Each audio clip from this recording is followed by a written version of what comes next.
So, welcome. Tonight, we're going to be talking about stubborn child secrets that motivate listening. And so, why this is so important is that I find that listening is probably the number one topic I get for parents being frustrated or saying, they just don't get it. Like, how can I motivate them more? Why are they not doing what I say, especially when it's good for them, or if it's a safety issue, or if they're concerned about what that means in school or with others, friendships, etc.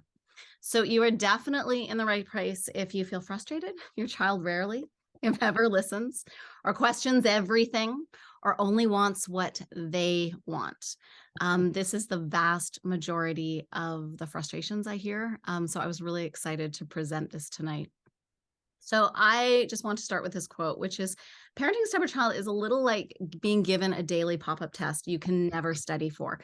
And so part of what we're going to be talking about is they're just so gosh darn smart that often they are 5 steps ahead of us.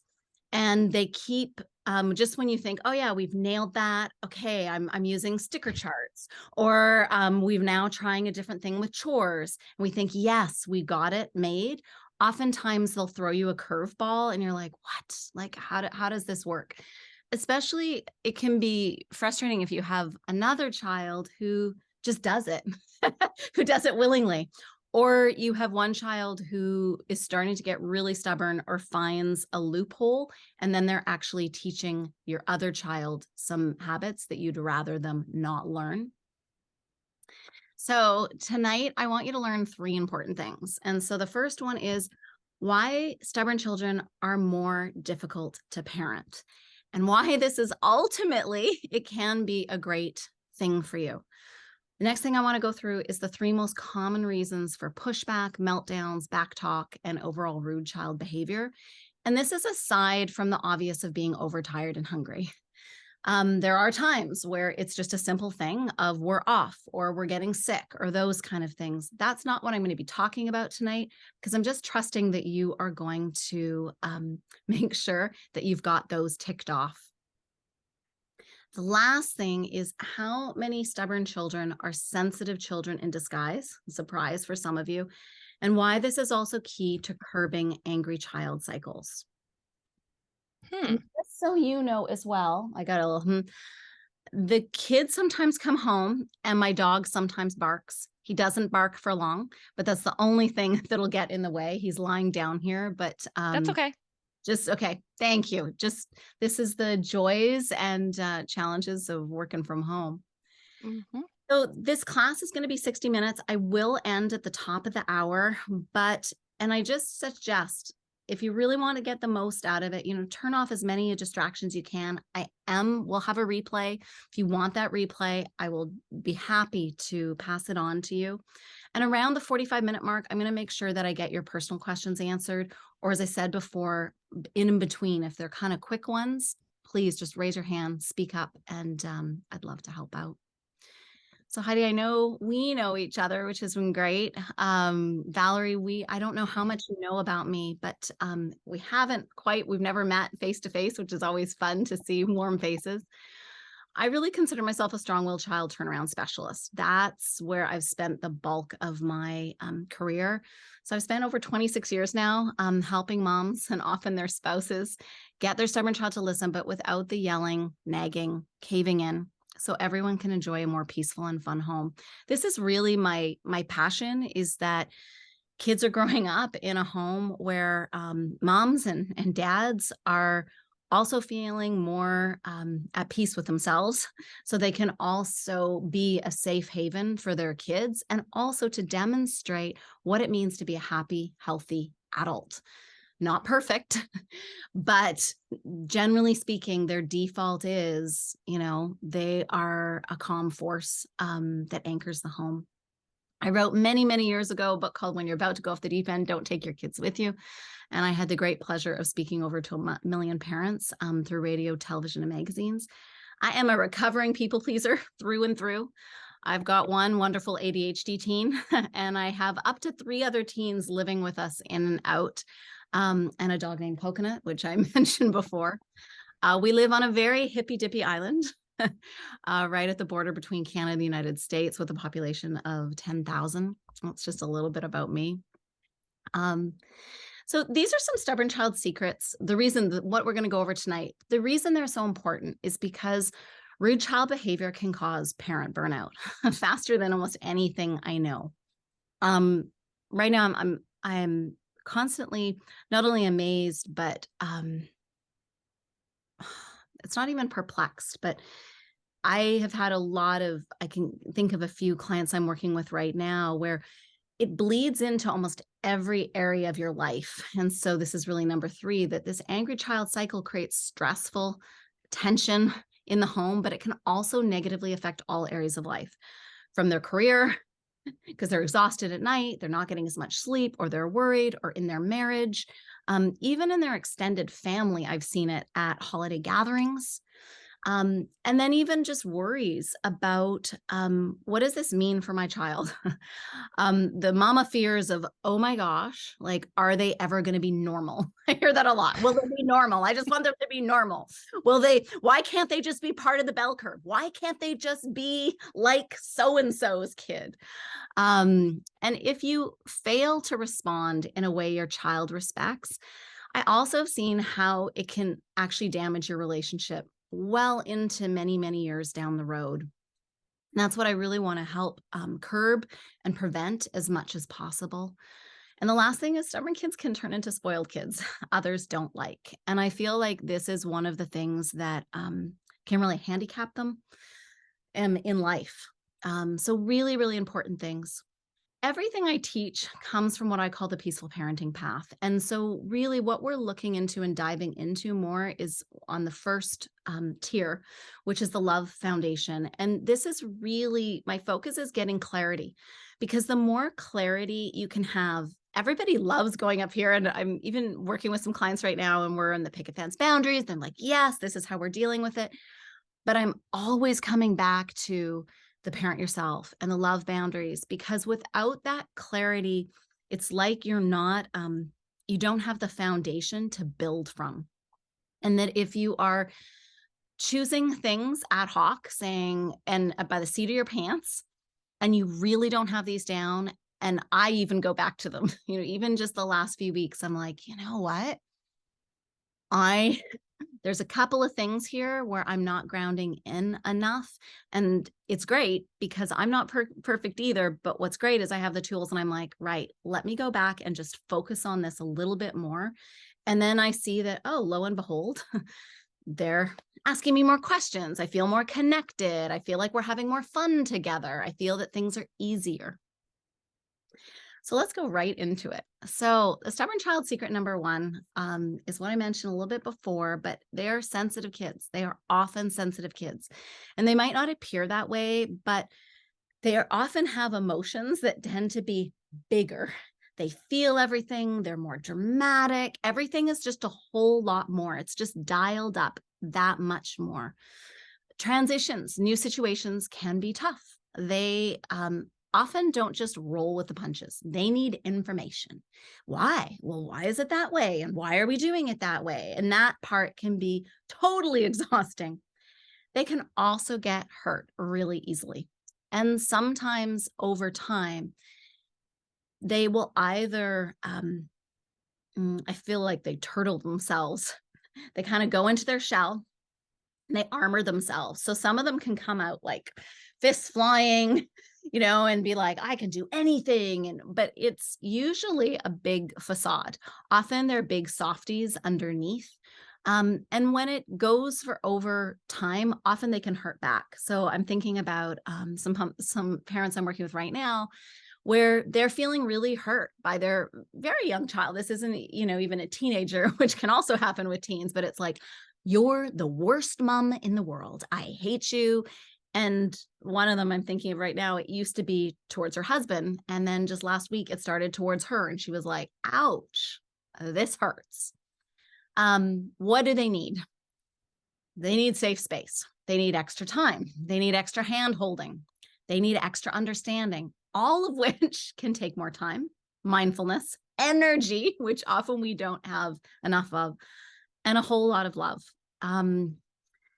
I think that it's very easy, probably of all the things I see just stop share for a sec here that I think is really probably the most damaging, I would say, is when we go into shame, blame, and make wrong. And sometimes we can do it verbally, but a lot of times it's just in our head of like, "Ugh, like, why can't you just do this? Why can't you just be this way?" And when we go there, oftentimes it's rubbing up a place that could use some healing in ourselves. So sometimes our kids will demonstrate the absolute opposite of our own personality, which is why it's not easy to deal with.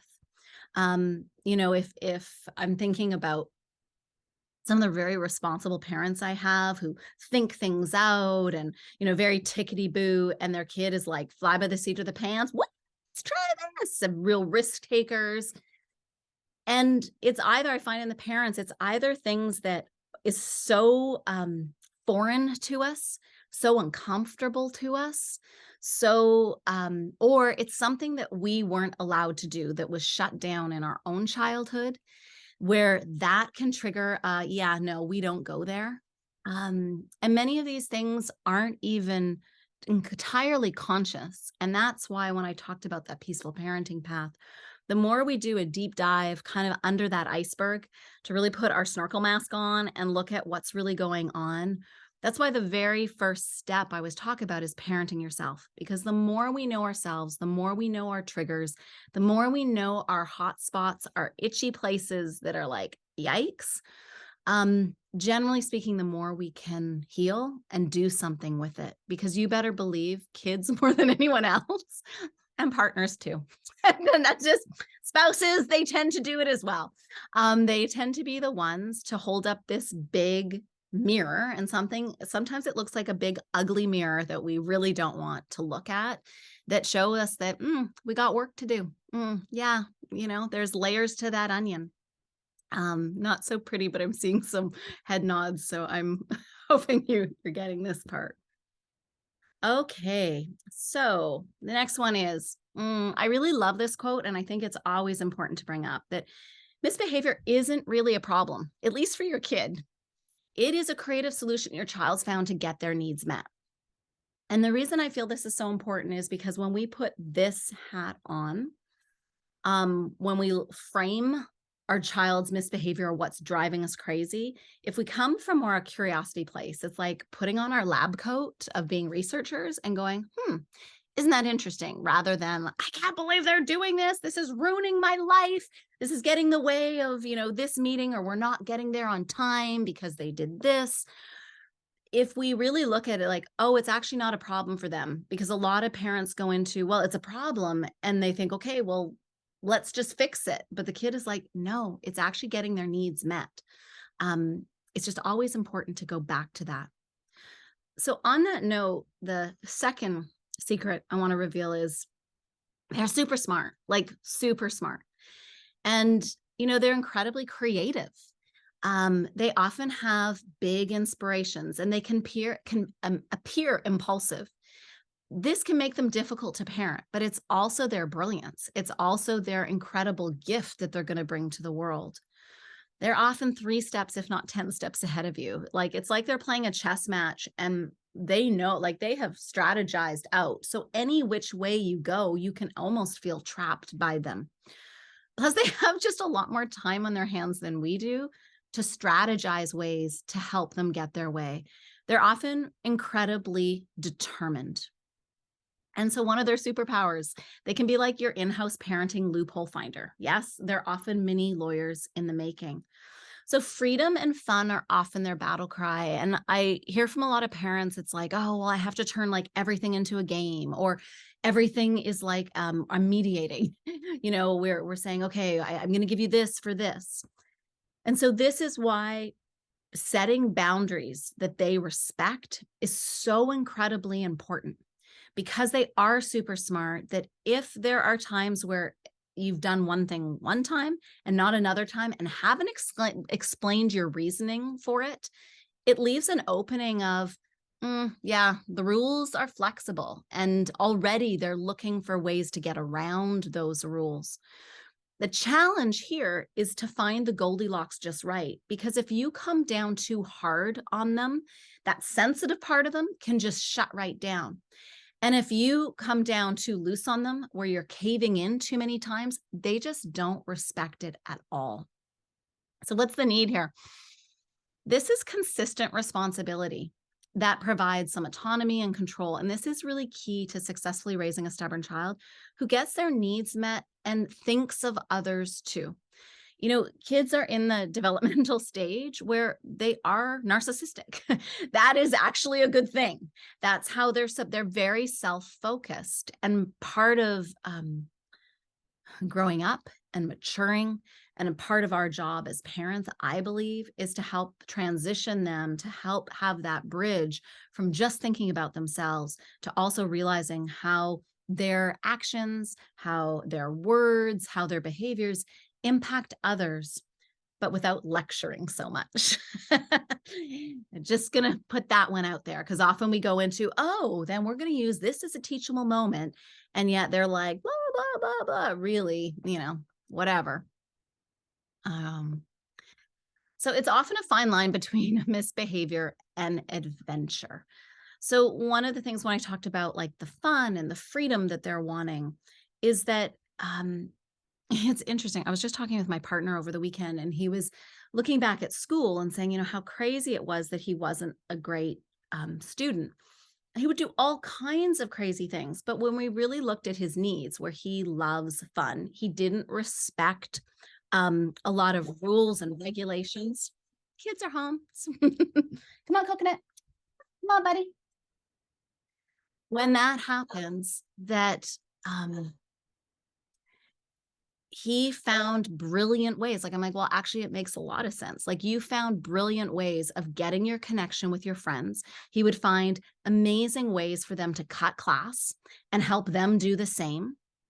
He would do all these things. But he was like, well, he wanted to know, he knew the rules really well. He was like, okay, I got to get a minimum percentage of this. So he would meet that. And that was fine for him. But for him, it was a great adventure of strategizing, finding he went to the horse races one time because he thought it'd be good to bet. And he took a bunch of friends with him to cut class. But it makes a lot of sense when we really drill down on his needs. Fortunately, if your kid is one of those crazy ones where you're like, oh my gosh, he turned out awesome, actually. He turned out to be a great dad. He turned out to be all those things, which I also think is reassuring. Because when you're in it, sometimes you're like, oh my gosh, my kid, I think I had a client in the last month saying to me, like, I really think she's thinking like he's going to be a serial killer. Like, I really think she's gone to that big fear of what's going to happen. And often they don't. I haven't had one yet that I've heard down the road that's happened. So now, Valerie, I get to use your example. I thought it was a perfect example to use here with that fun and adventure. So Valerie was messaging me earlier, and she talked about her daughter, Cece. I'm saying it right, Cece? I think so. Yes. Yes, you are. Yes. Okay, great. So I'm just going to, unless you want to quickly tell us, it's No. up to you. Okay. Go ahead. I thought this was great. You just said Cece was up 30 minutes earlier for school. She finds a coin on the coffee table. Very excitedly, she runs over to me. I'm excited for her. I show her that I'm interested. Then she turns and said, I need to show Joey. I asked her to please do not wake him up because he needs his rest before school. She immediately disregards my request, runs to Joey's room, opens the door, turns on the lights. I turn off the light, close the door, and she's moping outside of his door on the floor. I told her that she can show him after he gets up in 30 minutes and let's go eat breakfast. I explained that she would not want someone to wake her up like that and to think about treating others that way, that you would want to be treated. I just wait a minute, do not say anything. As she's inching closer to his room, and I tell her that she's better than this, and she does have the ability to make a good decision. She turns to the corner. I wait quietly for her to think about it. 2 minutes go by. She turns around and says, after I eat my breakfast, I can show Joey, right? I said, yes, because he'll be up by then. And so, Val, I just wanted to first applaud you, because I think a lot of times when we're going through parenting, we don't spend enough time celebrating our wins, especially when it's a day in, day out pop-up quiz, as I spoke about at the very beginning. And so I just really want to celebrate you and point out, what I'm hearing here, that I'm like, yay, you, is the fact, number one, you were excited, right? Especially they're in the adventure and fun.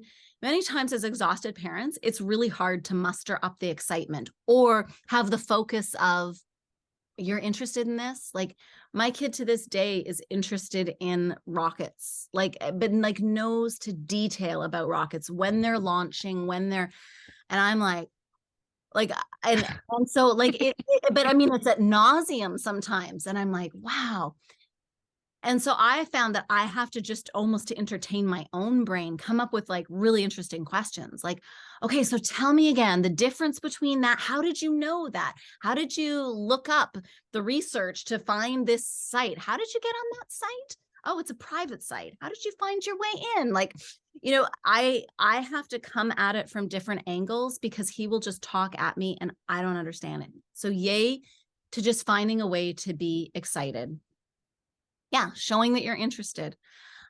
So right at this point, I asked her to not wake him up. And, sometimes they do things so spontaneously, so impulsively, you can't even catch them before they're down the hall and doing whatever, or crossing the street but right in this part here, again, you're explaining. And where I find that this is so, a lot of moms who are really caring, who are more empathetic, who are empathic, who are sensitive, who really want their children to learn, we go into this. And this is a double-edged sword.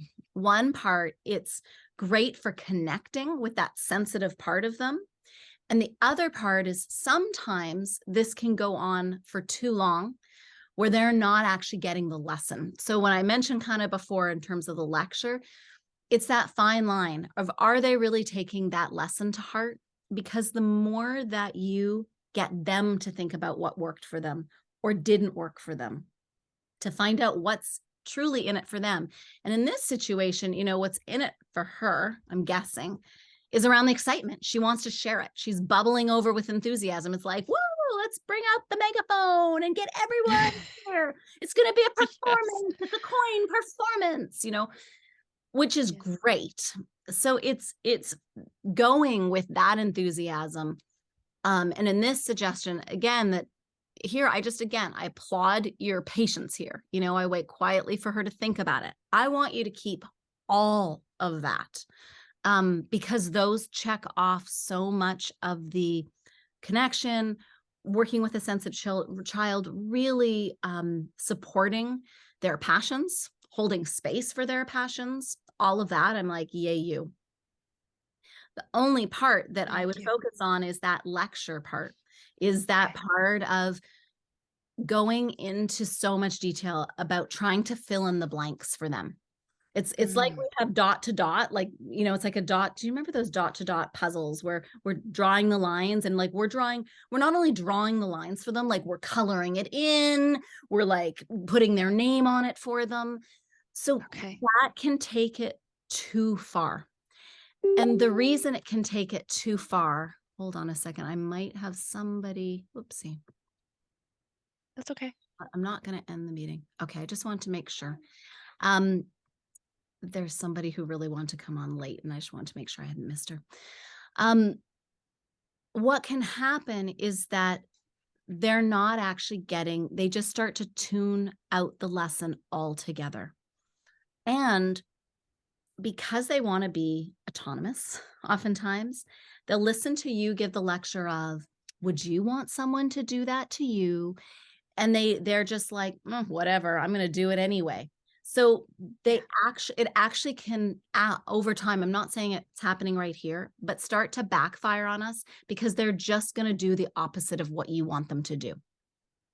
Does that make sense? Or yes, if you're like, oh, don't wake up Joey, and you keep going like, please don't wake up Joey, please don't wake up Joey. It's almost like dangling the forbidden fruit in front of them. And they're like, oh yeah, let's see what happens. And for some kids who like fun and adventure and stirring up the pot, it can be the most exciting, thrilling thing of like, let's see how everybody handles this drama that I'm creating. Are you relating to this? Exactly. Oh my goodness. Yes. I was just telling my husband she's got this thing in the morning where she runs around and then wants, doesn't want to wear her school uniform. So she's got this whole like duck and jive and, and my husband's like, I am done with this every single morning, you know, but and we'll tell her tomorrow we're going to be good about this, right? And then she just, oh yeah, watch this. Just like, oh, so yes, you're right. I think it's almost like too tempting. So It's maybe just don't okay. make a big deal about it and just, I have to say it's like, you are leaving chocolates out for the kids and saying, "Don't touch them. I know they're really yummy, but don't touch them. They're going to be right over here." And we also focus so much on what we don't want, oftentimes, because we're telling them what it is, right? So tomorrow we're going to be better, right? And again, if we go back to that quote, like misbehavior isn't really a problem for them. It's a problem for you. I'm hearing that. But we think it's a problem for them too. So we're like talking to them like it's a problem. It's like, no, this is fun for me. This is awesome for me. This is working for me. So it's like we're living on two different planets with two different sets of rules and guidelines, and it does not compute. It's like no comprende to them. They're like, whatever. So anyways, thank you for that example because I thought it was a perfect yes. one with the fun So do adventure. you think that in the future, just a quick question, sorry, I'm sorry. just move, if I read back through that again, just explaining to her, we're going to do this after he wakes up and just kind of stand there quietly. Because she will, if I was to try to walk away, oh, she's going in that room and she's going to try to stir. So I know I have to just stand there and wait because I might have to save Joey from the lights being turned on. The Save Joey program. Joey is still asleep, doesn't know any of this is going on, but the mama bear is there and she's on it. I love it. So yeah, what I really like about this, Val, is by you just standing your ground and just standing there and waiting, especially if you're not, because a lot of stubborn kids love the busy making of what they do. So it's like busy making. They still have mom involved with them. So even the talking, like when I talked about mini lawyers, part of it, it's just like fascinating, especially kids who want to keep you busy with them, who or want to do, like it's also like a great distraction action on their part. It's like keep you talking, keep you talking, keep you talking, because often whatever you're trying to get them to do, you're so off of that because you're talking so much and they're running rings around you and they're like, oh, and what about this and what about that? And it's like they come up with all these amazing distractions to get you on this wild goose chase that keeps them interested and entertained, but doesn't get you closer. So if you just clamp down and just didn't say that, or one of my favorite things is to just put your arm around and start walking her towards without saying anything. With her, she, it sounds like one of her things is she's excited. So I might be going into, it depends. I wouldn't maybe do it right away, but I'm like, hey, tell me again what you're excited about. So what are you going to tell Joey about when he wakes up? Tell me, come on over while I'm making your lunch. Come over and help me and tell me about it. Or bring out that puppet. Why don't you tell your puppet? Or, use your 9 lives. One of them can be grandparents. And it's like, hey, maybe they're in a different time zone or they get up really early. And it's like, hey, why don't we call grandpa right now? And you tell them about your coin. Yes. Okay. Okay. If Thank you you. have more, I will, as we go through it, you might have other questions and happy to answer them at the end. Okay. All right, Kelly. Yeah. I have an example question too, but should I wait or is now a good time? Oh, let me just see where let's do it now. Yeah. Okay.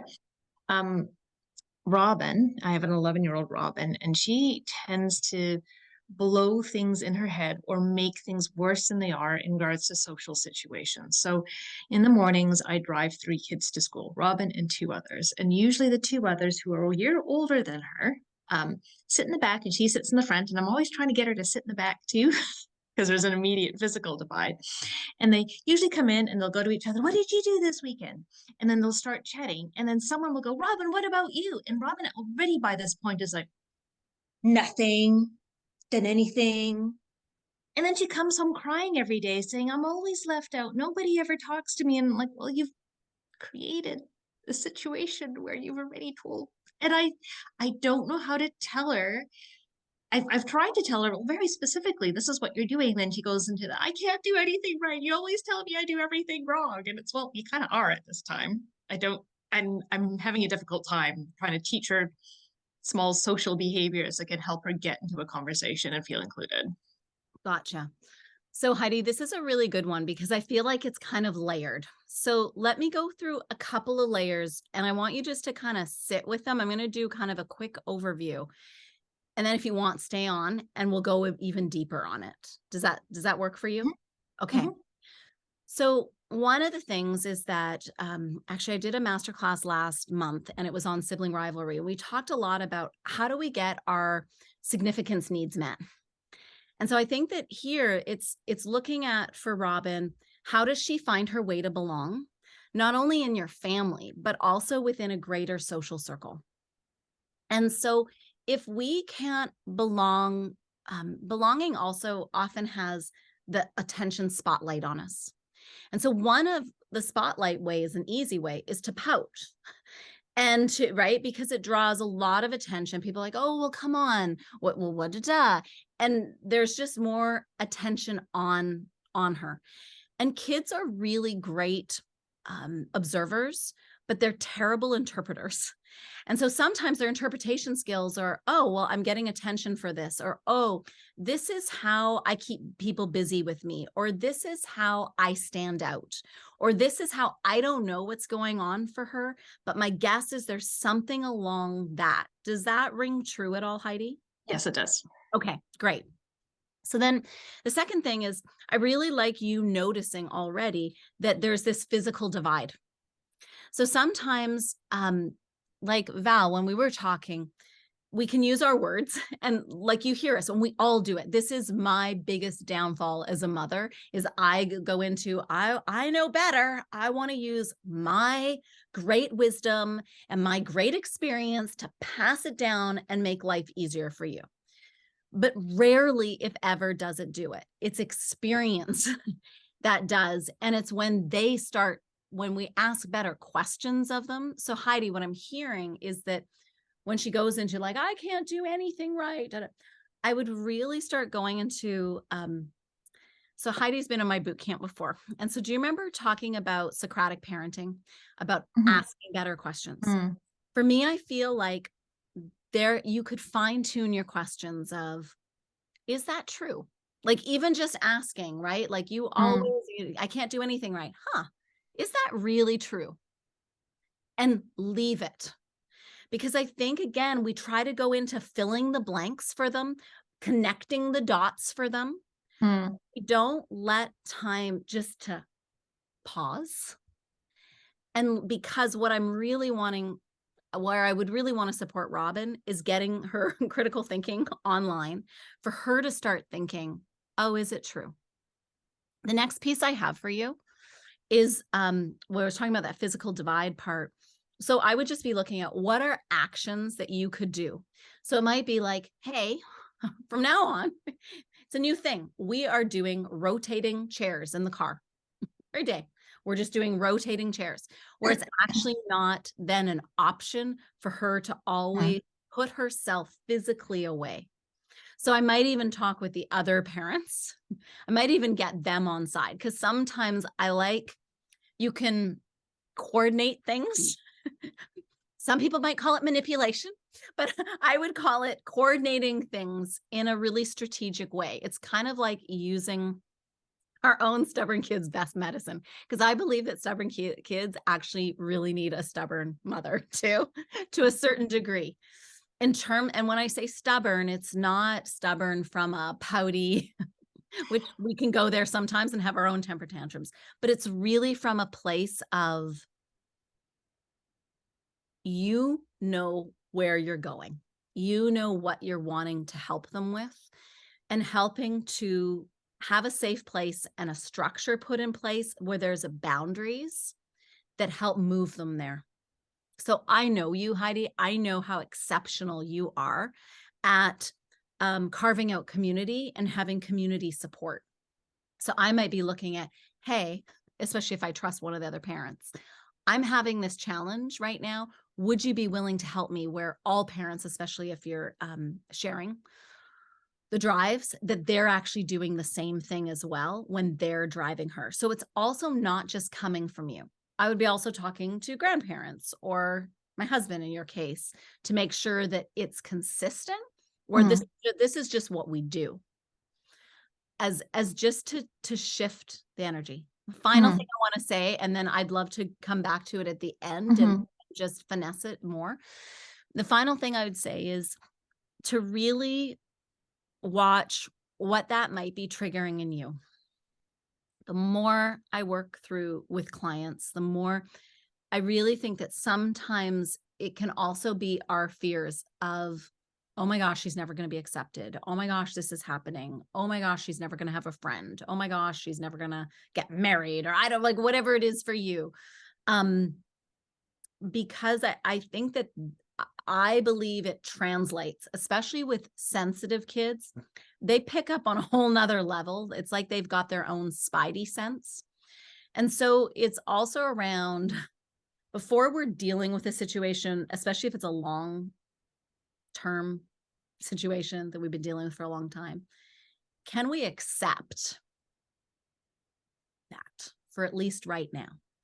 Because it's also in our unacceptance of it's almost when it gets to be like intolerable, or it's an unacceptance part that I think ripples through, where they will, it's almost like a tug of war energetically, where they're like, this is who I am, and this is my identity, and I am going to stay here. And if you're trying to make me do it, I'm not going to do it. Does that land for you, Heidi? Or Yeah, it does. Yeah. Okay. Yeah, I think part of the reason it sticks so much for me is because, like, yeah, I remember being that kid, right? And so it's just like, oh, I don't want you to feel that. I don't want you to feel what that feels like. And as an adult, you get into situations too. It's like that. I'm like, oh, I know what that feels like. It sucks, right? Totally. So I yeah. want to thank you for sharing that part, because we all have those tender places in us from our own childhood, often our own past, where it's like, oh, that sucks. I don't want my kid to go through it. But sometimes that fear of, it's weird, but it's, I think that that's where genealogy, like the patterns that are passed down from generation to generation happen, because we're so invested in in it not happening. And so, yeah, using some of the self-regulation tools that, that before you go in the car, it's like, can you bring yourself and your anxiety down so it's not rippling through energetically, it's not being felt somehow. Thank you. But and if you have other questions or want to go back to it, I'm happy to do that. Okay, just want to make sure I get through everything. Great examples. And I'm hoping, for those who listen to this after, they can really look at their own places of, value. You guys were talking about, in the mornings, if your kid isn't getting their clothes on, and they're just like, and we're running around and it's this game, for some of us, being punctual is a real thing. Or we have our own job to go to, and we're like, well, we are responsible. Like, we don't do this. We don't mess around, because we got places to go, people to see. But again, sometimes we need to take that step back and get an eagle-like perspective on the situation to get momentum to go forward, because it's when we're in that mouse perspective of like, oh my gosh, we're late. This has happened 3 times this week already, rather than, can I release this? Can I be okay with this? Or can I structure my time that I can be okay with it, where I've called to work and said, hey, by the way, we're working on something. I might be a little bit late for the next week, just to give us more room, because when we put extra pressure on ourselves, I think that's when our kids can feel that extra pressure. And that is just when they're like, huh, I know what I can do here. I can make them more late, or I can make whatever it is. Okay, so we did that. I just bumped it. Okay, the last one I want to go through. Inconsistencies. So, of all things, I feel like this is the one that is the longest standing one that ripples through for years. That if you don't nail this one, you can be in trouble. You can be exhausted. You can be dealing with stubborn child for years and years. And it's the inconsistency. So strong-willed children, this is my SWC, completely disrespect inconsistent parenting. They might like you, they might love you, but they won't respect you. And so when parents are on a different page, they often will play one parent off the other. Sometimes they will use what I call like a co-parenting red herring strategy to get their way. What I mean by this is, I remember hearing in negotiations that it's always good if you're doing a contract and negotiating to put in what they call a red herring. It's like something you don't really want, that you don't really care about, that's kind of like crazy, but then people spend so much time on that. So you're like, oh yeah, let's work on that. And you negotiate that. But meanwhile, you get all the other things you want and it makes them feel like they win. So for them, they can get this like crazy making going on between parents.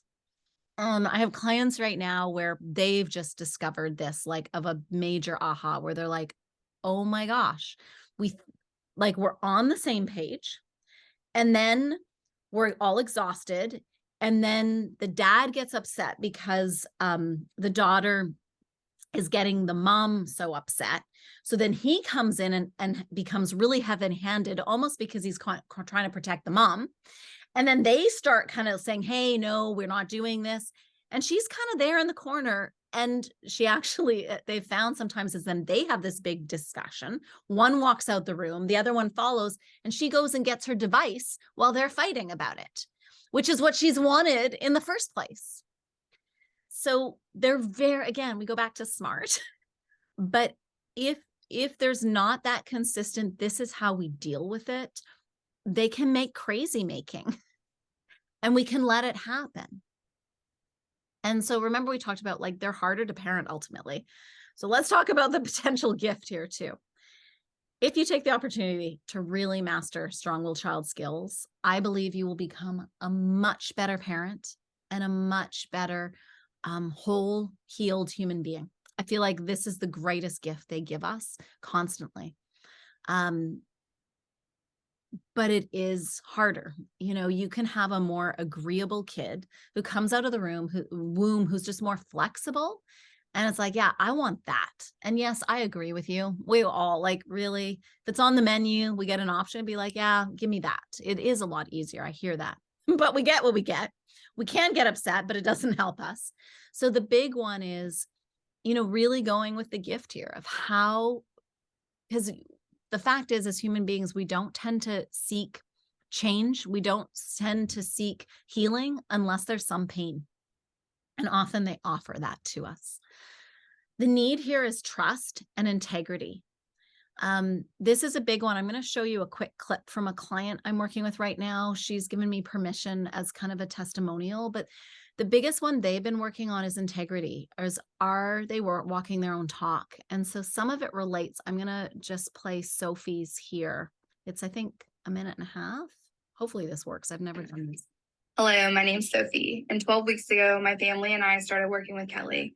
We met her, we fell in love with her instantly, and we were excited about the program, but financially, it was going to be a huge investment, and I didn't think we could afford it. But we sacrificed, and we started the program, and it's been the best investment we've ever made. My marriage was suffering, our home life was suffering, my child was suffering, and I had lost all hope because we had tried everything in the book, out of the book, and nothing was getting through to him. And he was just slowly getting sadder and sadder, and I couldn't stand it. But that all changed when I met Kelly. So I'm going to stop it there. But the part I really wanted, it actually almost brings tears to my eyes because they were struggling so much with their little guy.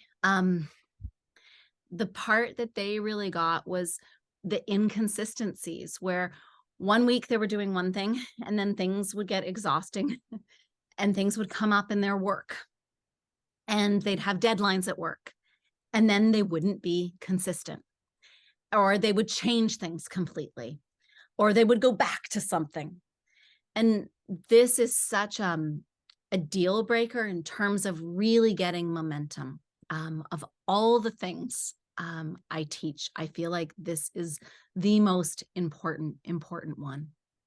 So right here, I just want to round this out with this. We're almost done here, but I wanted to leave you with this because I promised it. But the 3 most common reasons for rude child behavior is not enough control. So they find ways to just take it. And so this is common with type A parents who are more tickety-boo. They don't have to all be type A, but it's like, I just want things to go my way, or if they're really busy. And so they're starting to control things because they are so busy. There's timelines, there's deadlines. The second one is too much control. Again, we talked about that Goldilocks part. These are the extremes. The too much control, so they boss others around and generally get their way. If they have found ways to control you or to get around the rules consistently, that's when they have too much control. The last one is not enough respect. And for me, that one really comes from the inconsistent parenting and the integrity part, because they can see it. They will hold up that mirror, as I mentioned, and they'd be like, hey, look at that area you haven't dealt with. Or you say this, but you're doing this. And so, I have a client where they were patting them on the bottom a lot. And lo and behold, at preschool, they're hitting the teachers on the bottom all the time. And they were like, oh, right. Right. And so the walking your talk and making sure that, because kids watch what we do far more than they ever listen to what we say. And that's why that part is so critically important. The last part here is I just really want to leave you with, I really want to encourage you to think about what most gets in the way of your child listening. Because when you dive into that, is it their sensitivity? Is it overload? Is it overwhelm for you or for them? Is it their smarts and brilliant creative way that they're just like, I want to do this. I want to explore this. And they have so much exuberant energy that they're just Energizer bunny and going. Is it their need for control? Is it not enough? Is it too much? And is your parenting inconsistent or consistent? Or where is it falling short? Because the more you identify this, the more you can do something about it. So I just want to know what your next step is going to be. And I just really want to encourage you that based upon what we shared, I want to share tonight. And I thank you for your questions and your participation with this. Like, if you could do one thing, just one thing where you're like, I really want to focus on this from something we talked about tonight, I just really want to encourage you to share it with me before we leave here tonight, because the more we share, the more we tend to do. And I'm more than happy to follow up with you. I also want to give you the invitation that I do a free 45-minute Strong-Willed Child strategy call. I also always give you one of my favorite tools to get your child to listen. The reason I do this and the reason I do it for free, some become clients of mine, some don't. I also want to make sure that it's a fit, but I also genuinely believe that this is the work. Like, the more parents we can have that are really parenting in a way they can feel confident about, in a way that really connects them with their child, not just now, but over the long term, the better off we all are. That is my biggest passion. And I think it always has been, having grown up in a family home that was pretty broken. I had a mom who had some mental health issues. And I just know how, for a child, for me growing up, what that meant. And I see it in a lot of families. And so if you're at all in a place where you're like, you know what, I'm ready to take it to the next level, or I want to do this, I'm here for you. Please reach out. Yeah. And I just want to open it back up to questions and any things. I'm going to leave it back on here because I would also love to know from you, if you felt like sharing, have you identified what most gets in the way of your child listening, just based on what we talked about tonight, and also open it up to any further questions. Yeah, just so grateful you guys are here. I'm going to try to do more of this Socratic parenting. I kind of forgot about that lesson. So I'll just be more mindful of opening it rather than I'm totally coloring in a coloring book. I'm like putting in the dots and drawing the lines and coloring in the coloring book and then getting angry when she doesn't like, yeah. And just being a lot more mindful too about like, why am I really upset about this? Is it really about what's going on here? Or do I need to like deal with my own issues before I even open my mouth? Yeah. So great, Heidi, because I'm thinking about, I think of you kind of as an artist when you're talking about coloring in the lines. I've got someone looking in the background. Yes, this is Joey. Hi, Joey. Come on closer. He just got home from school. Oh, great. So I think you as an artist, when we think about it, I think it's like that helicopter micromanaging parenting that often we can do so easy. I fall into it still all the time. And I'm like, right, zip it. Like, I don't need to say more. But it's like we take their coloring book from them and we do the lines for them. And then we're like, oh, we're coloring and they don't like the picture. Well, of course they don't like the picture because we've taken it away from them. But it's almost like we've taken that coloring book right out of their hands and we're like, oh, yes. And then you could do this. And then I'm going to put polka dots. And they're like, well, I don't like polka dots. You're like, you're getting polka dots because this is good for you, right? And we do that. And so I think that's great. And also the other part, Heidi, that you mentioned that I just really want to encourage you around is that the questions. Because until it's more important to her to have friends than it is to you, it will not change. I think that's the problem. Yeah. Right? Yeah. Yeah. And so, and I think that that's for everything. If we care about it more than our kids do, we have no hope of changing it because they are geared toward what's in it for me.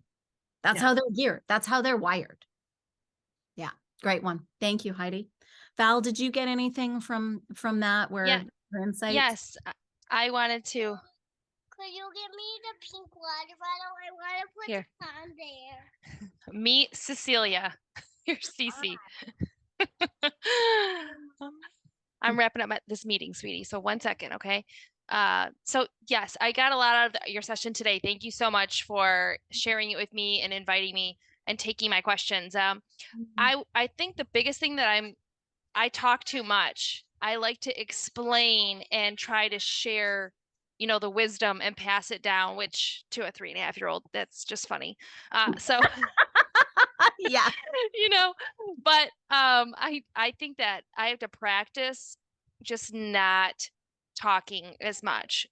We come from a family of talkers, and I do find myself just getting exhausted by the end of the day. Like, I'm so tired of trying to explain to you why this maybe is the way that you should proceed in life. But to your point, you have to just get the experience, and it just is what it is. And now, she likes to learn things the hard way, we'll say.